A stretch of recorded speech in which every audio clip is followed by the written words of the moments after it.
You're listening to the Miracles in Meat podcast. I'm Kerry Thibodaux, a fourth-generation butcher at one of the oldest meat markets in the world. My great-grandfather started this business by slaughtering one cow or pig at a time and selling the cuts door-to-door on horse and buggy. Today, our products are enjoyed across the globe. I will attempt to give you some insight as to how we got here and explore the challenges we've had along the way. At Bourgeois, our mission is to preserve our heritage generation after generation through legendary Cajun flavors and the development of relationships, not customers. Since 1891, Bourgeois has maintained age-old culinary traditions that fuel the South Louisiana lifestyle.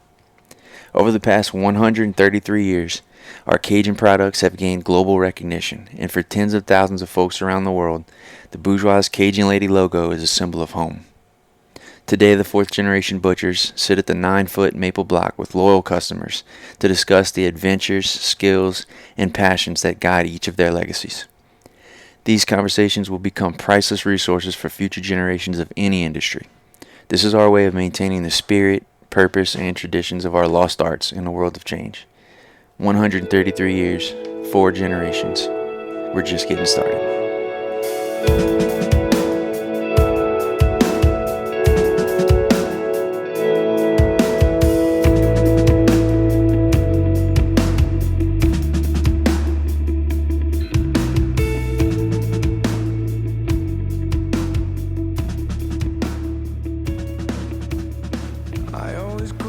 All right, next up we got some questions. If you go to our website, bourgeoismeatmarket.com, you click on Miracles in Meat podcast at the top. That's the page that has all of our podcast episodes.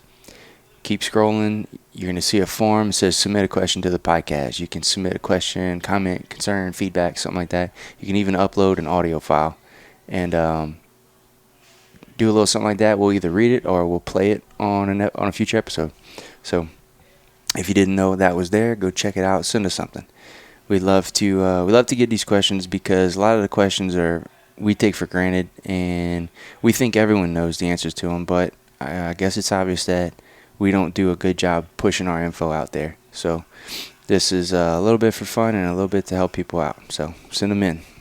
Okay, we're on the Miracles of Meat podcast, and we got good buddy Kerry Thibodaux. Not related to Shane. We're not related. You got you don't have an EAUX. You have an AUX, no. Just like me. So we are related. Yeah. My mama said we couldn't afford to eat. They didn't have E's back then. That was before that. All right, we got Kerry Thibodaux. We're gonna talk a lot about music. Kerry, I just learned, is a third generation musician. At least, yeah. Tell us about that. How do you know that? As far as I can tell. So, my dad played with his dad before, I was around. His dad was Paul Thibodaux. So as far as I know, my dad, I believe, was playing in the bar rooms and when he was 15, 16 years old too. So kind of repeated that, whatever you want to call it. I was doing the same thing. I started playing my first bar. I think I had my 15th birthday at Bellini's in Thibodaux. So Bellini's. Yeah. So where's Bellini's for those who don't know where Bellini's is? That's what is it? St. Mary in Thibodaux. I think it's a Mexican restaurant or store now. Is it La Palma? I don't believe. It's one of them. It's the like Taquiera place. Yeah, that place. Yeah. Yeah, that was the first bar we played in back in high school. And who was part of that gig? Yeah, that was No Exit back in the day. Brian Kramer, Jace Landry, Trey Clemo, Jordan Fagel, and myself. It's the band we started back in middle school for a talent show at 6th Ward Middle School. See, that's how it was created? Y'all put it together for a talent show? Yeah, pretty much. They had a talent show at school, and everybody was saying, yeah, y'all come be a part, put a little band together, whatever. But y'all were already playing together? No. Y'all were not? Not at all. Nobody even knew how to play an instrument but me. So they just said, I'm in. Let's do it. Yeah, I'm in. I'll teach these guys how to play. Brian sang? Brian did sing. Brian actually wrote a song just for that about some little girls. So it's called When I See You Smile. We actually played it the other day for some reason. That's one song I can't forget. It should be our closer every night. Yeah. It should. So actually, yeah, we practiced that song so much, it's like embedded in my head, I guess, forever. We only played, we practiced that song for like weeks, the one song, because nobody played an instrument. So I taught. Fifth grade? I think 6th or 7th grade. How old are you in 6th grade? 12? 13, 14 12, maybe. 14. Probably when we were. Yeah. So Brian was like 20. he had a full head of hair on his chest. He had all his grown-up teeth already. Yeah, for sure. So I taught Jordan how to play 3 little notes on the guitar. Tried to actually that was Blake Robinson that played keyboard for that talent show. Goes to show you right there. I don't believe that. Yeah, I don't think he's played since. But, Hall of Fame. Yeah, so that was our first show ever. Okay, Brian wrote the song about a girl that he liked. Yeah. And did it work? I don't know. No, probably not. Probably not. Blake probably got the girl. Yeah, I think Blake ended up with the girl in middle school. It's called When I See Your Smile. Man, that's awesome. So if y'all come to the show, just request When I See Your Smile. And what moved on from there? Did you know? You knew before then that you wanted to be a musician. Oh yeah, I always had it in me for sure. I seen the pictures of you like when you were a kid with the plastic guitar strapped around your shoulders. Yeah, like performing in front of the family. So you knew. Yeah, as far as I can remember, always had drums at the house. And I don't think I got my first real guitar until I was probably 11 or 12. But as far as I can remember, I was playing the drums as little as I can remember. I was always interested in drums as a kid. I asked for drums for Christmas every year. And one year I finally got them. Yeah. And I believe it was Christmas at my house. My whole family came. And my cousin, my bass drum was sideways, like sitting on the head. My cousin jumped off my bed into the bass drum. So that was the end of my drum set. So I switched to guitar. Yeah, I made that mistake this past Christmas. I got both of our sons each a drum set. Ooh. And that was a terrible mistake. Like a real drum set? Yeah, like a little kid set, but yeah, acoustic, 2 real little kid drum sets. And it was a mistake. Yeah, let them make their own. Yeah, I find my son JJ. He's beating all over everything. Doing all the things I did, and my mom's like, "Yeah, you better not tell him nothing, because that was you." But it's so aggravating. So growing up as a kid, you had instruments in the house? Oh yeah, everything, like pianos and guitars and drums and everything. Because you can play everything. I know that you can play a piano, a drum set, a kazoo. I don't know about the kazoo. A tad bit of piano maybe, but and even piano. I feel like I memorized like 3 or 4 songs about 15 years ago, and that's the only songs I still know to this day. Yeah. But mostly guitars and drums at the house growing up. Drums is definitely my preferred instrument. And actually, most people wouldn't know that. Yeah. Right? No, I don't think so. I think people think I like to sing. People think you like to sing and play guitar. Yeah, but actually, I feel like I have to sing by default. But if I could choose, man, I just enjoy playing drums in the back, chilling, and drums is my passion. Really? I'd say, yeah. Do you like writing? Do you? I don't know. How does it work when you write for drums? How do you write a percussion line? I mean, depends who you ask, I guess. Is it something you sit down and you just do it and you feel it, or is it something you like plan in your head before you even do it? Oh man, for me, I'd say probably no planning involved. Just go sit down and see what comes out, I guess. So the drummer's like the laziest person in the band. I don't know. I think they do the most work, personally.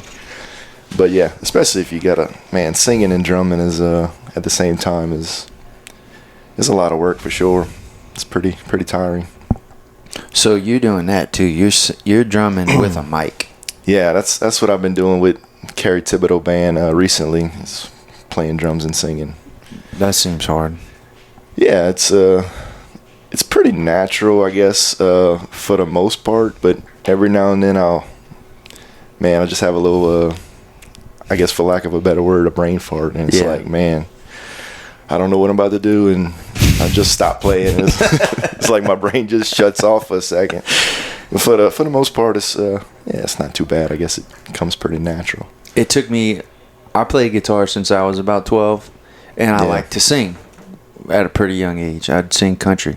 And I remember when I first introduced trying to sing and play, that was that took me probably 2 years of like trying. Yeah. And I couldn't do them independently. Whatever I was doing with my hand, strumming, that like when I downstroked on a strum, that's when I sing the words. And it was very like robotic. Yeah. It took me a very long time to get it to where they can do two separate things. Right. And now you're playing shows. Yeah, now I play shows at Supermore Point every June. A few years. Every June I head down to Supermore Point, play a little gig. Nice. We have to get you to come sing some songs with us soon, man. Yeah, dude. It's been a while. Right now, so I have 2 guitars. I keep them on my wall. One's really out of tune and like the strings are kind of rusty. The other one is same thing. Very rusty. Out of tune, but I just retune it every time I play. Right, once a year. And I'll grab it when no one's in the house. I'll play the song that I'm working on at that point. I hate how it sounds because I'm usually sick or I'm congested. And I just can't hit anything I'm trying to hit, and I hang it back up. And a week later, I try again. Yeah. And the only time I start thinking that it's okay is if I do that 5-6 days in a row, and then I'll be like, all right, I kind of like how this sounds. Yeah. You know. I don't think people know that about you, how good of a singer you are. So, just so that people know. I don't think people Shane know Thibodaux's how many phenomenal. times I've grabbed the guitar and just sang by myself. Yeah. Got me through some tough times. Yeah, absolutely. Music can do that. Music's great. Country music's the best. Yeah. Man, Who taught you to like sad country songs? I didn't even know that. Man, I love sad country songs for sure. What is it about a sad country song? I don't know, man. I could be in the happiest place of my life, and sad country song comes on. Man, it's just so good. I don't know. Oh man, we had a time of our life where me and you was just on that sad country. We went to Nashville. Oh yeah, and we were sadder. We were yelling at the guys, sadder. Sadder, I want to cry. Oh man, that steel guitar will do it to you. Man, Nashville is a place like no other if you're into music. Yeah. If you haven't been to Nashville and you like music, you have to go to Nashville. I'm ready to go back, man. For sure. I'd be up for that. I'd be up for a little weekend trip. Absolutely. Okay, so your grandpa played in some bars. He was underage. Yeah. Playing in bars. Yeah. For sure. And then your dad did the same. Yeah. I mean, I don't know if they had an age limit back then. I think anybody can go to the bar, but... Where was your dad playing? Do you know? Oh, man. What'd they call it? Your papa was from Chagbay. They're from Thibodaux. Thibodaux? Yeah. What'd they call that place? The Double J, they always call it. Is where I think they played a lot of their gigs. Or something like that. Back in the day. And then, now me and my dad get to play together all the time, which is awesome. That's pretty cool. That's kind of our thing we do. And I took a few years off of music when the kids were little and stuff like that last few years. So kind of just getting back into it last year and this year. And, man, just really taking off. So, all right, back to No Exit. Yeah. Wait. So the middle school band. That was No Exit, yeah. That y'all called it No Exit in middle school. Yeah. So what's up with the name? Okay. We had that talent show coming up, and they needed a name, So I remember me, Jordan, Brian, Trey. I think we all rode the same bus, and we was on the way home from school on the bus, and trying to come up with a name, and I think somebody saw the emergency exit, honestly, and they were like, "No, that sounds stupid, emergency exit." And we're like, "How about No Exit? That sounds so cool."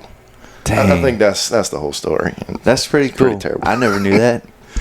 Yeah, I think that's where that came from. And yeah, we ended up playing a good long time all through high school, college. Same guys? Yeah, so minus Blake. Minus Blake Robinson. What was he doing? I don't know, probably roping cattle or something. Yeah, so we didn't play, I think, a year after that talent show. We didn't do anything. We kind of just learned that one song for that, and we didn't play for a while. And then Jordan's girlfriend was having a birthday party like a year later. So this would have been, I think, maybe the summer before we started high school, maybe, possibly. Mm-hmm. And she was having a birthday party. She said, y'all should get that band back together that y'all had. And we're like, all right, well, let's try it out. And then that's when we invited Jace Lander to come play guitar with us, and we kicked old Blake Robinson to the curb. Sorry, Blake. Yeah, I love you, Blake.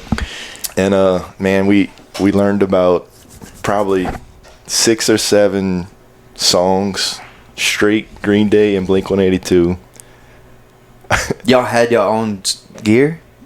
We was borrowing some gear from one of my brother's friends, Jacob Hebert. Had to get like amps and speakers and everything? Yeah, we had all the little Fender Squire $100 amps, all the cheap first act stuff, probably. Yeah, we had all of that. Yeah, we learned like 6 or 7 punk rock songs, Green Day. And so we had probably 30 minutes worth of music, but we probably played a 4-hour show. We played the same songs about 5 or 6 times each because that's all we knew.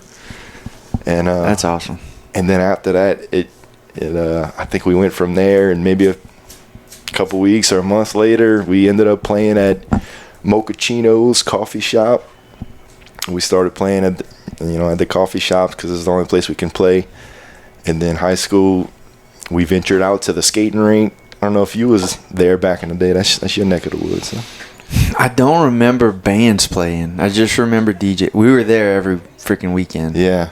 Talking about Trevor. Yeah. I don't really remember. Where would y'all set up? They had... Because I don't remember bands playing. Somewhere on the carpet. I mean, they had a little... we actually set up on the rink one time, like in front of the DJ booth. Okay. Yeah, I'm seeing some pictures of that. Dang, that's cool. You might be cool. in the crowd. I'm sure. Probably foot racing. But yeah, we started playing the skating rink, and then I think from there we ended up somehow getting into Bellini's, the bar. And y'all were getting paid? Yes, I remember Mochaccino's the first time we got paid. Well, we didn't even get paid. We just got tips, but yeah, I remember that in high school. I think we made like $300 in tips, and we had like 300 ones, but yeah, and we were pumped, and I think we was hooked ever since. Dang. So no exit, and then when did Drunk Punch Ponies come around, and how did that evolve into that? No exit was kind of fizzing out. Jace was guitar player, was going to be a doctor, and Jordan and Brian were going to be nurses at the time, so they kind of had a lot going on. And I was really the only one that couldn't give it up, ready to keep on going, keep on trucking. So it was actually my brother that had called me, texted me, whatever, and he was like, man, I'm ready to start playing again. Nobody's playing country music around here. Let's do a country band. You're going to play guitar and sing. And that's kind of how that started, honestly, because I was, played drums up to that point. Played drums with no exit. He was like, you're going to sing, I'm going to play drums. You're going to sing and play country. I was like, who's better at drums? All right. We going to move on. Next question. Is he a good singer, too? Can he sing? He sings. Brother, dude, I don't think I met your brother. Yeah. I don't know that. He's probably been here. Bald guy. Man. Guess I need to meet him. I'll introduce you. Yeah, he's playing with he's actually playing with JP now. JP Bourgeois. Bourgeois? Okay. Yep. So I see him around every now and then. Yeah, so he called. He said, "Man, let's start a country band." Nobody's doing country around here at the time, and that's how Drunk Punch Pony started. For a while, it was me, him, and Trey Clem on the bass, and we did a little 3-piece for a while before we asked Dylan Delot to come play guitar with us, which was a good move because I'm not the best guitar player.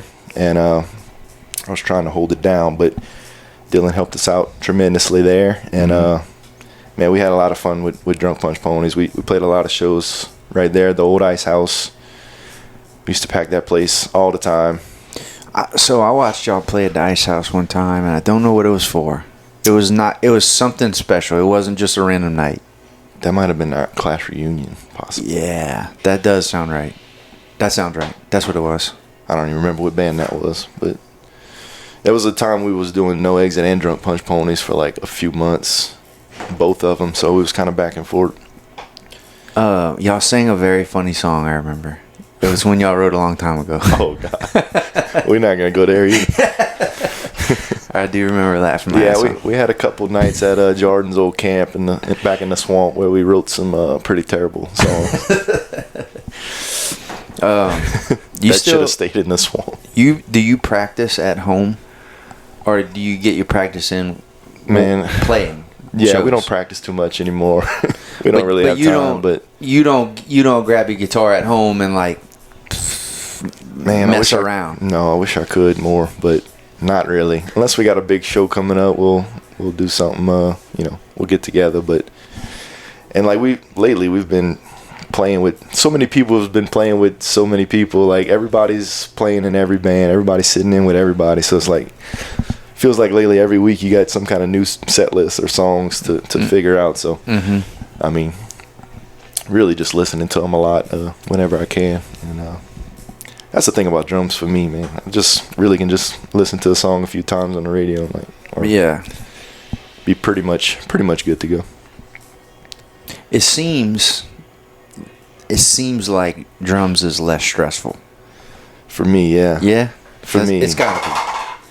Yeah, it's definitely more natural to me. If I'm playing guitar for a show, I kind of stress out a little bit, but because you can hear imperfections in a singer or a guitarist. Yeah, you could hear it right away. The drummer, I feel like you get a little slack. You can mess up. So? I feel like you can mess up for a little while and people are okay with it. You just don't know what you're listening for. If I mess up just slightly on a vocal, it'll paralyze me, and I feel like I need to stop and say, I feel like I need to restart the whole song. I'm sorry. So you feel like the drummer's what happened? You feel like the drummer's the least important? Yeah. Dang. But I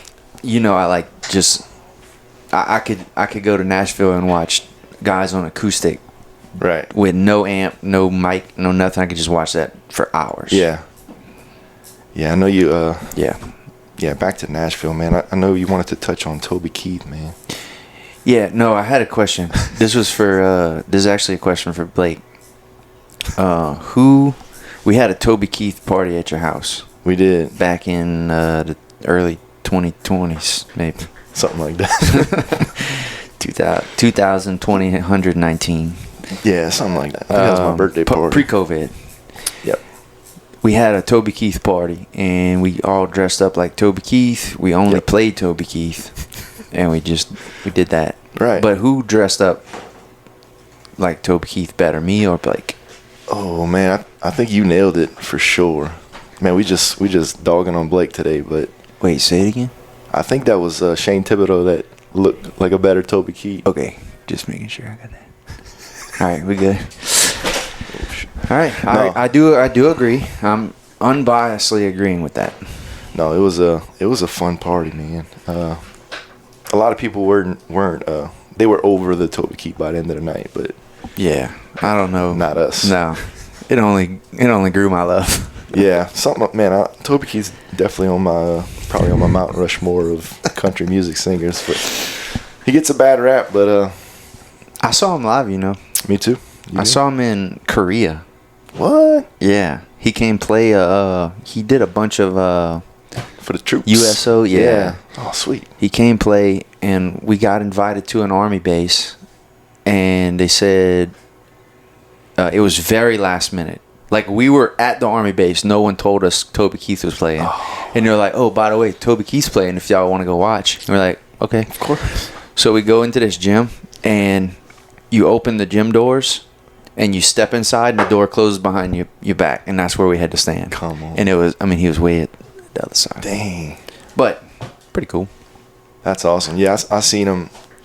This is how much I love Toby Keith. So I had just trying to one up me. Yeah. I mean, I went all the way to Korea to watch him. I went to Lake Charles. I signed up for Marine Corps just to watch him play in Korea. I appreciate that. Appreciate your service. Did it all for Toby. But yeah, so I had 2 tickets to see Toby Keith, and literally nobody. I couldn't get anybody to come with me. I tried to get anybody to come with me to Toby Keith, and I couldn't give it away. Damn. So I went to Lake Charles by myself and watched Toby Keith. And that's probably the most fun you could have by yourself, for sure. God, that's like in Toby Keith. Rest in peace. Damn. Hate to see it. All right, so you started, or your brother started Drunk Punch Ponies, let's say that. Yeah, pretty much. He recruited you. Yep. And how long did that run for? So we probably went from like 2012 to 2016, I believe, 4 or 5 years, something like that. Playing all, Thibodaux and down the bayou a lot, and La Rose and L'Esprit, Galiana. That was our 2 places. Ice House and L'Esprit. That was our 2 money makers.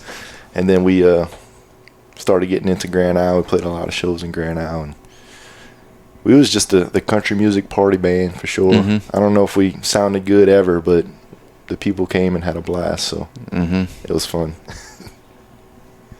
And and then that kind of fizzled out about 2016. just people getting busy? Yeah, pretty much. My brother was kind of ready to quit again, I guess, and pretty much. I think Trey had enough at the time, and I was still the only one wanting to play, pretty much, which is how Kerry Thibodaux Band came to be. I was like, man, if I'm only be the one that ever wants to keep on going forever, I'm tired of naming bands because it's, So, Kerry Thibodaux Band, how did that change from Drunk Punch Ponies? What changed? So, you started singing and playing. Yeah, well, I was singing with Drunk Punch Ponies too, but there was a time after Drunk Punch Ponies where like I couldn't find nobody to play with really. So that year I did a lot of acoustic shows by myself, or me and my dad, 2-piece acoustic shows. That was around COVID time, right? Probably so, yeah. Right? Because I don't know. I have think no sense so. of time, but that's around the time that we did the Boudin song. it is. So that It was is. 6 years ago. That would have been 19. That makes sense. So that Drunk Punch Ponies, that kind of fizzled out. I was kind of by myself, trying to figure out what I want to do. And Dylan was working overseas a lot at the time, so I didn't really have my guitar player around. That's before I met Matt Revere that came play piano with us. So I was doing a lot of stuff acoustic by myself, and that's kind of when I started trying to write a few songs. A lot of which probably pretty terrible, but I did and I always had a goal of just kind of making one album, I guess, if you will. Did your dad have one? I don't think Your dad so. ever wrote music? No, I don't believe. Not as far Brother? as I know. No. Mostly all covers. So I always wanted to put some songs together, so I tried really hard to write some stuff. And I went to Persian Wells in Houma and just, I think I recorded maybe 10, 12 songs that I wrote just on acoustic, just playing acoustic by myself. And I put those songs out into the world. And then after listening to that, I was like, man, I really want to put a song together with a full band and record something with a full band, not just acoustic. And that's when the Boudin song came to be. So this thing says 2018. Golly, I don't know. The video looks like it was 2018. So it says original 2018 Swamp Pop Jam by Kerry Thibodaux, featuring Jason Parfait and Ian Smith of the 504 Horns. Yeah, them boys are good. Dude, the Horns. Them boys are good. What made you think of that? Yeah, I think just having that whole acoustic CD, being super acoustic and boring, I was like, man, I want a full-on band for this. My first song I ever recorded is like super, full band. And I was like, man, this the bad thing about that is this, we'll never be able to play this live, like the recording, basically. It's never going to sound this good again. Yeah. But we do a good job at it with the band we have now. But yeah, so I had called I remember writing this song, kind of take it back a little bit. I was sitting in my chair at home, and I was like, I need to figure out how to write. I don't know where Boudin came from. It just kind of, you and Brian talked about Boudin a lot. the sausage. Yeah. Yeah, Brian has his own radio station. I forgot about that. Yeah. What do you call it? 94.9 The Sausage. Yeah. Brian Kramer, shout out. I wish we had him on a good intro right here that we could release. Yeah, I might work on it before Brian commercials. Before we post this, I'm gonna get him the intro. That'd be 94.9 The Sausage. Yeah. So I don't remember where we was going with that, but yes. Yeah. So what you just said? I want to make a song about Boudin. Pretty much. Yeah. I just started playing a little lick simple little lick, and I don't know how that started, but once it started coming out, man, it was like probably 5 minutes. The whole song was done. Was this a night in the garage, just messing? Actually, no. It was just me by myself, sober as could be. Sober. And I was sitting down in the chair and started playing, and I remember just the first words that came out was, "My buddy runs a butcher shop, famous for jerky." Dude, I like the turkey cheese. So, and then from there, it flew out, spit out my mouth in 2 minutes. So you wrote it quickly. Yeah. Basically, how it is now, you wrote it very quickly. Yeah, pretty much. It's like it was meant to be. I don't know. And you just jammed it over and over and over. Yeah, I remember. I wrote it. I recorded a little video, and then I think I just came over here to the market to show y'all, and we made a little video on the bar, acoustically. I don't know, and y'all was pumped about it, so it made me pumped about it, and then that's really when I decided to go record it, when everybody was excited about it. So, once I played that over here, once I played that on the counter over here, made a little video acoustically, everybody was pumped, so I was like, and we have that video on our Facebook. Yeah. Probably if you just type in, if you go to search on our page and you just type in Boudin song, I bet you'd find it. Yeah, no doubt. And then I think the response on that video is really what made me want to go record it. It did blow up. And then, yeah, for sure. And then once I went and recorded, I just went by myself with the acoustic and sang. And then we kind of just started laying instruments on top. Persian did a lot of that work. Digital Sakale Studios in Houma is Persian Wells. He did most of that work. And then after, I was like, man, we need some horns on here. So I got with Jason Parfait. You knew those guys ahead of time? Yeah, a little bit, just from the music scene. They're the best. They're the pros for sure. And I got with Jason, and he got Ian on there too, playing trumpet and sax. Dude, the horns made it. Oh, absolutely. The damn horns are awesome. Yeah. I remember being in here. So for those of you who haven't seen the video, go watch the video. Just type in Boudin song on YouTube. Yeah. And it's a whole production. It's a whole music video. But this was a Saturday, right? Yeah, we had a party over here. So it was a Saturday at the old market in Thibodaux. And I believe right after we closed. No, it was a Sunday. We showed up. We came open up. I remember y'all had a sign that says we're closed for the Boudin song. So Sunday we opened up. We invited our whole staff, our whole families, Kerry's family, and all their buddies, and we cooked so much Boudin. Yeah, we cooked a lot of Boudin and all kind of stuff. We set up some tents in my Papa's front yard across from the market. Yeah. And they brought the whole band right here across the counter. They had the horns and the drums and the guitars and everything. Made a whole music video. They did it. They recorded the song. And I remember just hearing the sound, like the power of the horns inside this small building. It's awesome. They so good. Yeah, most of us was fake playing, but They too good to fake it. They had to actually play, I guess. So wait, I'm trying to remember. Oh yeah. At the end of the video, Sean pulls up on the moped. Rest in peace, moped. With the bundle of Boudin hanging. 2 bundles of Boudin. Yeah, that's everybody's favorite part. That's awesome. Everybody at my work just realized, because Sean works with us now, and they just realized that that's Sean in the video. So, yeah, we was talking about that moped the other day. A few weeks before he hit a deer. Yeah, I'd like to get that story recorded too. And I think you should have Sean on. A lot of stories from Sean Harvey. Yeah, Sean hit a deer, or a deer hit him on a moped doing like 50. That moped in the Boudin video. The one that's in the video, and it didn't turn out too well. Yeah. He was in the hospital. Yeah. But man, yeah, Sean's got an incredible amount of stories. Some can be told. Some would get him arrested. Some would get me arrested. Yeah, no doubt.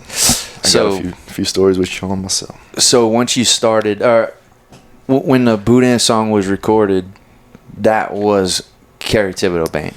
Yeah, that wasn't Drunk Punch Ponies. Right. So I was kind of still by myself when that came out. So I got this full recording, production, horns, huge band song, and I had no band basically.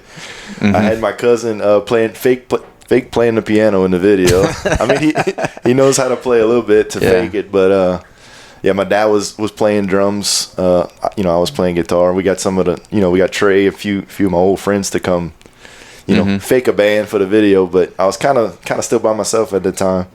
And then after that, I recorded a few songs that year. Saturday in the South. I think I made a This Ain't Alabama, my LSU song that year. So. You did that Grand Isle Time? Yeah, that was around the same time. That came a couple years later, I believe. But that's probably my second favorite one that I have, the Grand Isle song, which has been getting a pretty fun, awesome response every time I play down there recently. Like, yeah, I'm sure. Everybody requests it, everybody knows it. So that's been fun. But yeah, I mean, I think later that year of the Boudin song, we kind of, Dylan came back from working, and that's when that summer I met Matt Revere, who plays piano. So he started playing with us. And that's when, and I enjoy playing drums, so, I played drums and sang. That's when that started. And then Matt was on piano, Matt Revere, and Dylan on guitar, and my dad started playing bass with us again. And that became the Kerry Thibodaux Band. We did that a few years before I, kind of took a few years off. Didn't play much at all. And just recently, really, the end of this year, I'm kind of getting it back going, playing all over the place again. And it's been really fun recently because we got so many musicians now that want to play, that are playing, and we all just sitting in with each other, playing with each other. Which that is cool. So it's been fun. Like even last night we played at La Carreta in Houma, and so it's not like band rivalries around town. It's really not for the most part. For the most part, everybody, yeah. So you'll just get a text from somebody and be like, "Hey, can you come drum for me on Friday?" Yeah, pretty much. Stuff like that. Well, if they do that, it's probably too late. But yeah, more like, can you come 3 drum years for me in October? Or so you're like December. booked up.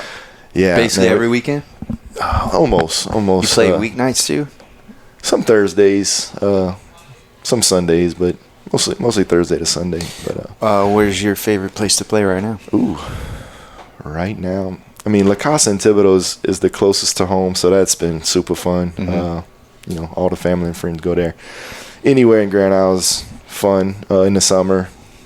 Coco Marina has been so fun.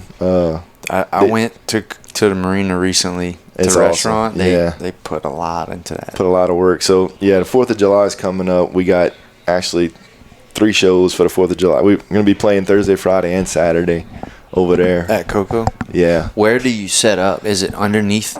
Is it on the bottom deck? Yeah, I think so. So Thursday, we just doing, me and my dad going to play an acoustic show upstairs inside, and then Friday, another band I'm playing with now a good bit is Good Company. We're going to be playing Friday on the big stage downstairs, and then Saturday, Kerry Thibodaux Band's playing on the big stage downstairs. But they got bands all weekend. It's going to be an awesome event. And we got a lot that weekend. That Friday, we actually playing at Coco Marina in the afternoon, and then we driving to Grand Isle to play at the Hurricane Hole that night. So that's going to be a busy weekend, but super fun. Anywhere on the water is fun to play. Something about water, man. I don't know. Something about it. Just setting up right in front of it is so much fun. Yeah, Wakeside Deck is a pretty cool place. Oh, yeah. You get that sunset in the back. Yeah, it's beautiful. That's hard to beat. Yeah, that's absolutely. really hard to beat. I'm actually playing there next Friday with Harley Talbot, who I don't think I ever played with. So that goes to show you there too. To like actually playing together. Yeah. So yeah. Harley does a little trio every now and then, 3-piece. So I'm gonna go play drums with Harley Talbot. So that's gonna be fun. Just keeping it interesting. So this is funny. I heard some music outside at my house the other day. Live music. I knew it was live music, and I'm listening to it, and I'm like, "That's Russ." Yeah. And I'm listening, and I was like, "Is someone playing Russ really loud on the radio?" I'm like, "No, that's Russ jamming outside. I hear Jeremy? him. Yeah. I hear him jamming outside." So I walk all the way to my back fence, and I look over the fence. I look through the fence, and Russ is just standing right there, and he's jamming. Yeah, no. For the neighbor behind me, it was like middle of the day. They were having a pool party or something. Oh, nice. But Russ was right here by my fence. I never told him, so I'm telling him right now. That was me behind you. Yeah, I played with Russ the other day too. Russ does a lot of stuff by himself too, so we had a good time. I know he doesn't really get to play with anybody else too often, so I went and played the Cajon box. That's cool. See, I like that. Yeah. I like an acoustic and then a little box. Man, hurt your fingers though. Some little. Yeah, tambourine. Somebody got some little. That's cool to listen to. Yeah, so doing a little bit of everything. What's the biggest show you've ever played? Most attendance? Probably the Thibodaux Fireman's Fair. What year? I mean, you've played several years, right? Yeah, we've done a few of them. Drunk Punch Ponies, a few. Kerry Thibodaux Band. Probably the Drunk Punch Ponies. I think we played 2 years. One of them, I think we opened for. What's his name? Country? Chris Cagle. Yeah. That was a pretty big night. So we played right before him, and it was. I don't know how many people. Yeah, it was packed for him. And then I think the Gumbo Festival in Chackbait we opened for Shenandoah, maybe. Tight. That was or Doug Stone, we opened for him too at one of those fairs, and all of those playing right before those big guys is fun. Who's your favorite people to listen to right now? Man, Red Clay Strays, bro. Yeah, you know them? Yeah. That's all I've been listening to. That's a cool vibe. Yeah, it's kind of sad. Right up our alley. Actually, I got tickets. I'm going to see him at Red Rocks in September. Nice. That's Colorado. Pretty pumped. That place has been on my bucket list, and now they on my bucket list. So I can knock 2 little things out real quick. It's gonna be fun. That's cool. When's that this year? September. Yeah. It'd be a pretty time to go. Yeah, it's gonna be awesome.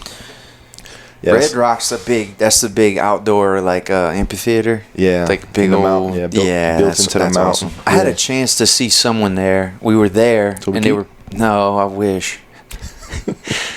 I wish he played acoustic at the Red Rock. Yeah. I don't know who it was. It was somebody pretty big, and we were there, and we just couldn't make it happen. Yeah. Yeah, I'm looking forward to that. What's the next band gonna be? The next one, I don't know, man. You gonna stick with KTB? Yeah, I'll probably keep doing that for a little while. I'm ready to write some more stuff, though, man. Are you looking for writers, or you want to write? Why, you got something you want to? I know a guy that writes. Come on. Yeah, hook me up. I wish I could write. I don't know. Writing's hard. It's hard, man. Very hard. Yeah, I mean, it's hard to write something and then say, "Okay, everyone, here's the best thing I got. Right. Here you go." Yeah. Because it's like you have to love it. If you don't love it, yeah, you're not gonna like what other people. I probably got about 50, parts and pieces of stuff. Just a line or two, and I think that's what people do, right? They just have little licks and little riffs and little one-liners, and then they come back and try to mend it together. Yeah, so I had we've been talking about, trying to find a topic first. Like, what can, I mean, we got songs about, and we're trying to, keep it all kind of, relatable, I guess. Yeah. We got a Grand Isle, we got Saturday in the South, we got Boudin, like, I don't know, it's all local stuff. Like, what should be the next topic? I don't know. But could just be some humbug. It don't need to mean nothing. Yeah, listen to a lot of the hits out there, and they're not following any sort of right theme. And man, so this is kind of stupid, but we might cut this. I don't know, but I had an idea. So I love Note New, right? And the Wild My Twos. They're probably my favorite band around here, honestly. But man, just the stupid stuff they come up with is so awesome. That's what I want to do. That's your vibe. Yeah, I just for whatever reason, and I really been wanting to do a song with them, like Kerry or No New featuring Kerry, whatever, just a little collab. So I had this idea because every time I go to Grand Isle down the bayou, I see the sign, fat females, and I think that's just the perfect. that's the perfect song. Or that's what you want to call it. I think that's the next song. All right. I don't know. I think it's very New, and I don't know. I want to do a collaboration. Just throwing it out there. I already talked to him. All right, Philip, you got 3 weeks to reply. Three business weeks to reply. we already talking about it. But yeah, we need to get together in a room and finish. I already kind of started. It needs to be in a camp. It does. Yeah. That's the only real way to get something done. Yeah. So coming soon. Note New KTB. Fat females. It's about crabs. Kinda. Partially. That's awesome. Yeah. All right, where are you working right now? At Danos. Across the street, man. And you do like some IT magic on computers. Yeah. I only know this because you've helped me with something before. Yeah, like a printer or something. Yeah, I couldn't set up my printer or something. Probably. I needed like top tier expert help. Yeah, I'm a network administrator at Danos during the day. And then you're also part of the foundation. Yeah, Danos Foundation, man. I was the communications chairperson for the foundation for a little while, and now I'm kind of doing the fundraising and events portion of it. But yeah, I just love everything Danos is doing for the community and for their employees, and I love that I get to be a part of that for sure. They're doing a lot of good things over there. And it helps that y'all are right across the street from the market, and y'all can come get burgers. Yeah. Bacon cheeseburgers for lunch every day. Yeah, man. People's always bringing us some good stuff. We don't even have to walk across the street. People's always delivering us some stuff. Yeah. But yeah, Danos is great company. They do a lot in the community, and just happy to be a part of that for sure. Good deal. All right, so the next thing is going to be a song with Note New. Yeah, I think that's gonna come. But I also want that needs to happen. Yeah, I want to do another song, just KTB too. Are you? Who do you handle your own? I don't know. Do you do like marketing for the band? Yeah, I do. I do all that. Social media or other things too?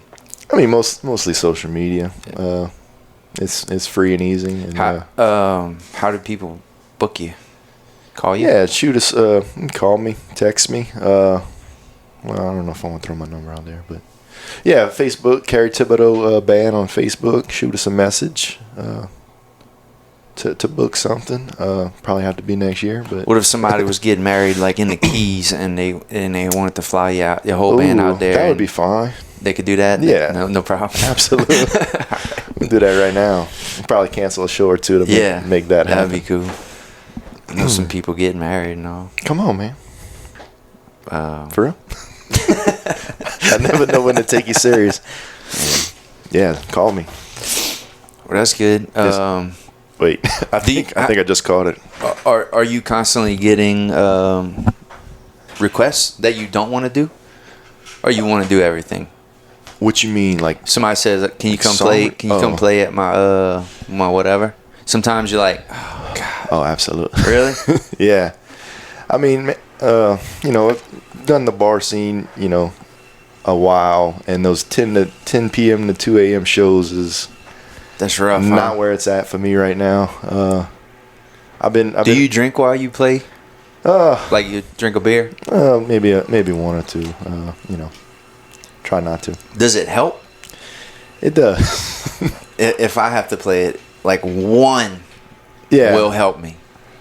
More than two, that's downhill. I'll start getting like self-conscious. I think I'm. It definitely gives me a little bit more confidence, and especially when I'm singing. Like I don't know, I lack some confidence there. So a drink or two will help out, but any more than that, it's downhill for sure. So I used to like if I see people playing, I never know if it's the right thing to like buy them a drink. Yeah. Because if you buy them a drink, if you playing at La Casa and I'm like, oh, I'm gonna buy them a drink. If I go put it on the stage, now you feel like you have to drink it, but it actually might ruin your night. Right. Yeah. Like you might say, now I have to drink it. Then you drink it, and then now you think you sound like crap. It happens. Yeah, it happens every weekend. Yeah. So people should stop doing that. They should buy you a water. Yeah, or just put a tip. Honestly. Yeah. Yeah, I mean it's appreciated. We always say that too. It's like, man, because then if I do want to drink, we usually get free drinks anyway. Yeah. So it's like, I know you just paid like $5 for that beer. You shouldn't. You should have just gave me $5. Yeah. I mean, it's all appreciated. I'm gonna be, I don't want to sound ungrateful, but spend your money wisely. Yeah. All right, Kerry. Anything else? Let's see. You want to go eat some boudin? Yeah, man, I do need some boudin. I got something to let you try. My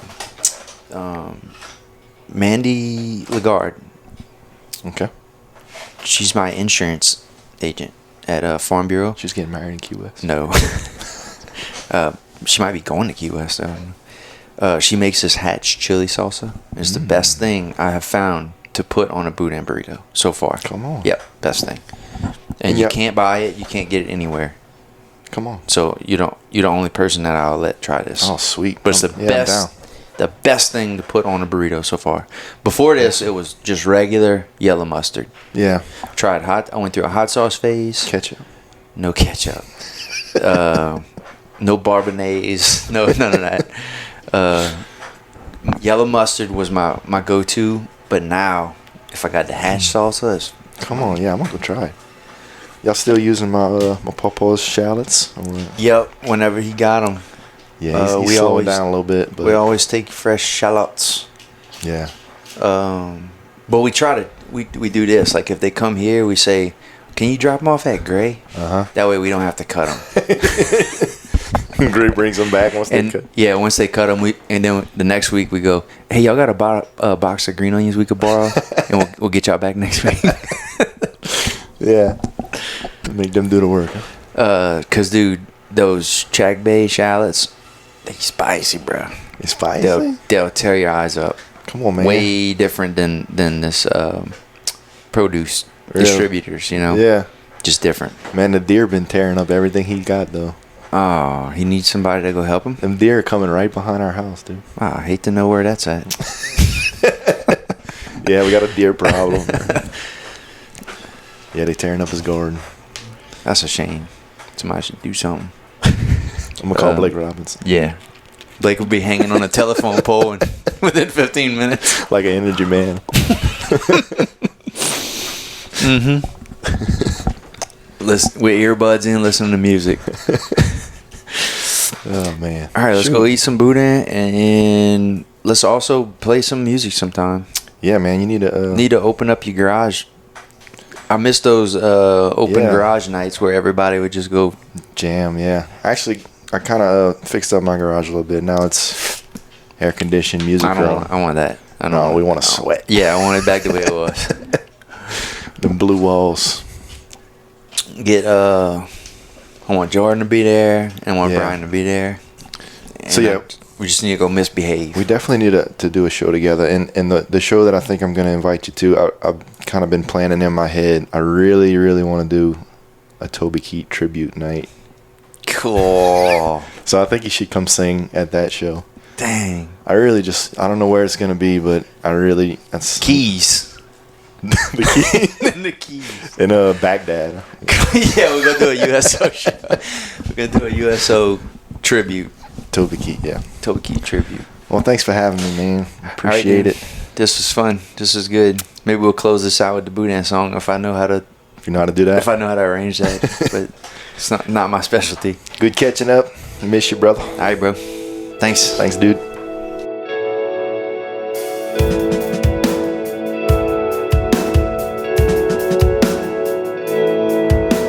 All right, that's it for this episode of the Miracles in Meat podcast. We ask that you share it with at least one person in your life that you think needs to hear it.